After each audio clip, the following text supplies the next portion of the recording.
Όπως μου έλεγε και ο πατέρας μου πάντοτε, το μόνο που έχω να κάνω είναι να κοιτάω, να βλέπω και να ακούω. Και είναι όλα εκεί.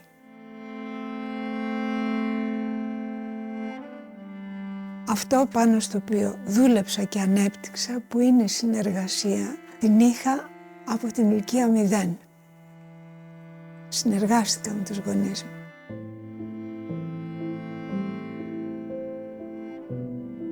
Ο πατέρας μου ήταν καλλιτέχνης, σκάλιζε πάτε κάτι, δηλαδή καθόμουν εγώ στα γόνατά του και αυτός με έπιανε έτσι σαν παιδί και είχε στο δεξί χέρι του σουγιά και στον αριστερό ένα χέρι ξύλο και σκάλιζε και έφτιαχνε ανθρωπάκια, ανθρώπινες φιγούρες. Και μου έλεγε ιστορίες, την Ηλιάδα ας πούμε, την Οδύσσεια, απ' έξω.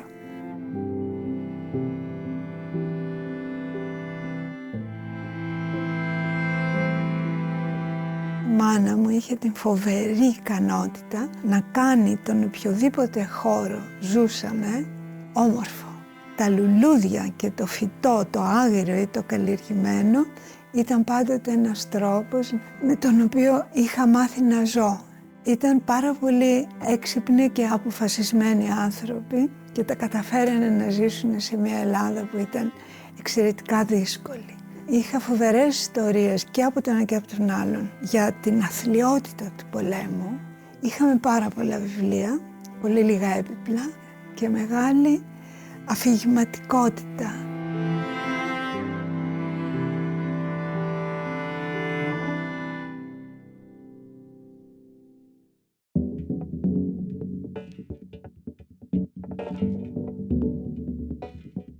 Ξεκίνησα τις πρώτες τάξεις του γυμνασίου στη Σαλαμίνα. Ο καθηγητής μας πήγαινε στον πίνακα με μια κυμολία. Έβαζε μια οριζόντια γραμμή και έλεγε αυτό είναι ο ορίζοντας. Και μετά έκανε κλουτς κλουτς τους γλάρους. Κλουτς κλουτς ο άλλος γλάρος. Και μετά καθόταν στην έδρα και σιγά σιγά αποκοιμιόταν.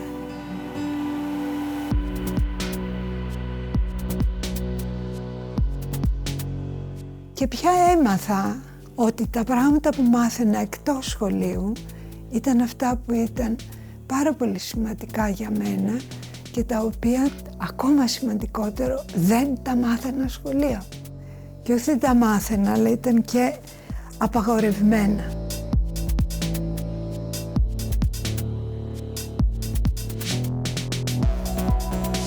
Η μάνα μου και η γιαγιά μου, η γιαγιά Ελένη, προσλαμβάναν εργάτες για το τρίγο και για τα καπνά. Αυτοί ήταν Σαρακατσαναίοι και οι Ρωμά.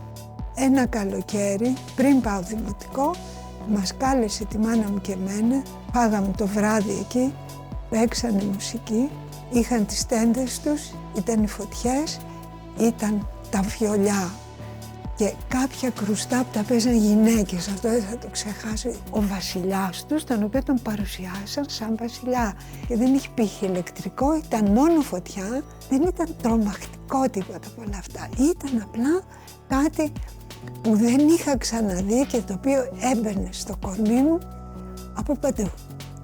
Ήταν σαν να, δεν ξέρω, ήμουν γεμάτη τρύπες και μετά ξέρω ότι κοιμήθηκα εκεί. Και εγώ από τότε, δηλαδή ακούω μουσική και νομίζω ότι είμαι σπίτι μου, ας πούμε.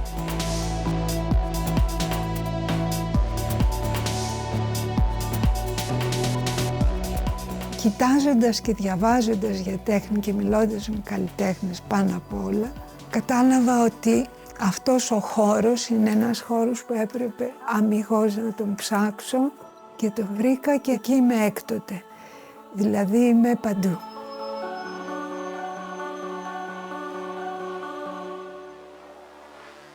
Και έτσι πήγα στο Δοξιάδη, έκανα τον πρώτο κύκλο σπουδών σαν γραφίστρια. Μετά από το Δοξιάδη μπήκα στη Σχολή Καλών Τεχνών. Έτσι και έκανα 1 χρόνο.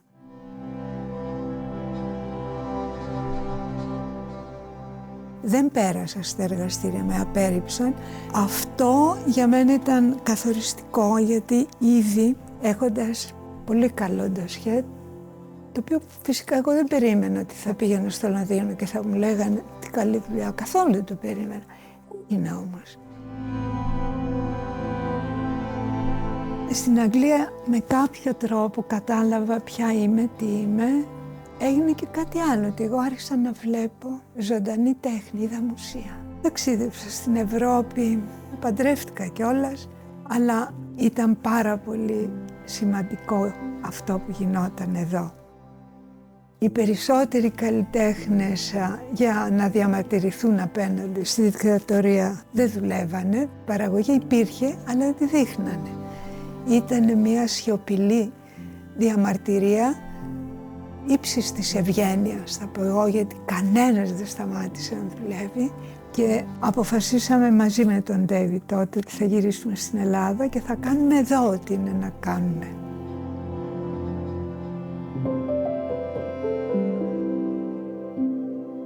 Ο γάμος είναι οπωσδήποτε μια συμφωνία. Αναλαμβάνεις την ευθύνη μιας σχέσης η οποία θα είναι σε συνεχή κίνηση. Και εκεί, λοιπόν, απάνω του και καλή μας τύχη.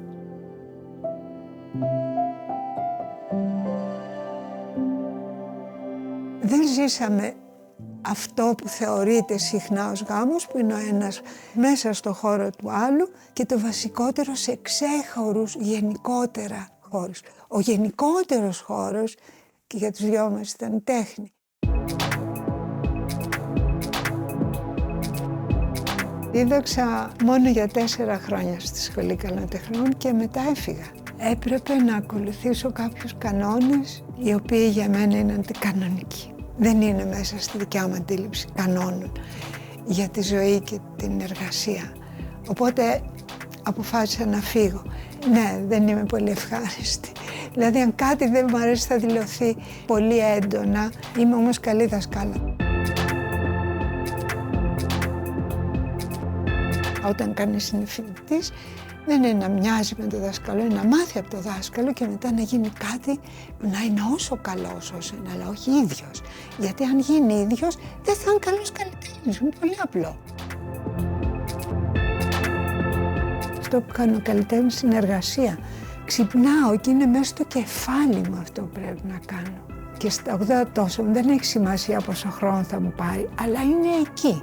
Είναι καθισμένο γιατί είναι συστατικό του σώματός μου. 2 ήταν τα μεγάλα κινήματα που έχουν επηρεάσει τη ζωή μου. Το ένα ήταν ο φεμινισμός, γιατί είναι ειρηνικός, το άλλο είναι το κίνημα της ειρήνης. Και τα 2 είναι αντικαταναλωτικά. Είμαι βαμμένη αντικαταναλώτρια. Ήμουνα, είμαι και θα είμαι, θα πεθάνω με αυτόν τον τρόπο.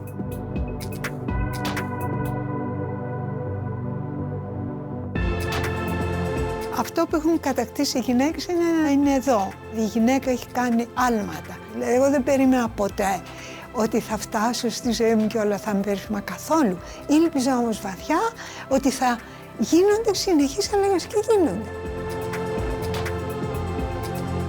Η αρχή του 60 ήταν θαυμάσια. Γίνανε έργα, υπήρχε ελευθερία λόγου και διαμορφώθηκαν απαιτήσεις για ανθρώπους οι οποίες πηγαίναν περίφημα και αυτό έπρεπε να σταματήσει. Γι' αυτό έγινε η δικτατορία και σταμάτησε. Ήταν κάτι το οποίο δεν έχει επαναληφθεί, θα επαναληφθεί όμως.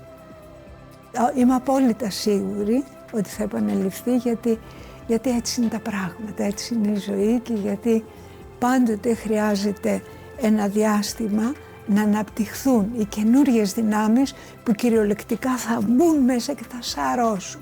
Αυτό θα ξαναγίνει, έχει αρχίσει, το βλέπω.